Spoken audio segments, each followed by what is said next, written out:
Nous sommes au Soudan. Mais contrairement aux apparences, cette entreprise n'est pas soudanaise. Elle est russe. Des documents diffusés pour la première fois dans cette enquête montrent qu'elle est dirigée par des membres de Wagner, un groupe militaire privé russe proche du Kremlin. Depuis 2017, les traces de la Russie au Soudan sont de plus en plus nombreuses.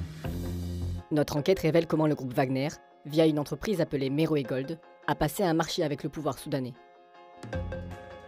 Et comment elle exploite ses ressources en or.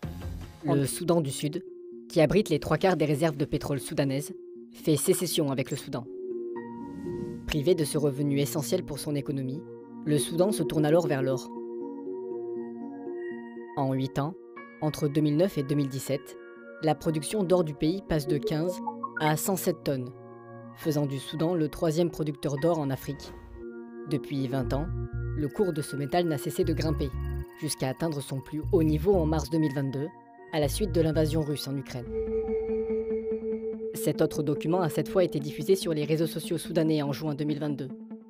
Il s'agit d'un contrat qui établit la création, 5 ans plus tôt à Khartoum, d'une entreprise privée, vraisemblablement Meroe Gold.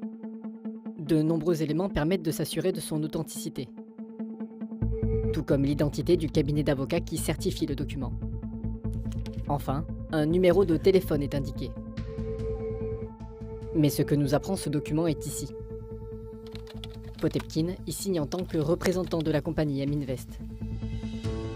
Or, M-Invest est l'une des nombreuses entreprises aux activités illicites que des enquêtes ont liées à un certain Evgeny Prigojine, fondé Wagner en 2014. Un groupe paramilitaire dont les mercenaires combattent là où les intérêts russes sont en jeu. À plusieurs reprises, ils y ont été accusés d'exactions et de violences contre des civils.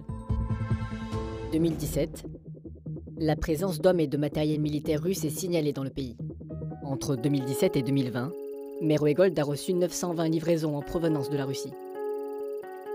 2 d'entre elles, réalisées en juin 2019 et avril 2020, ont attiré notre attention.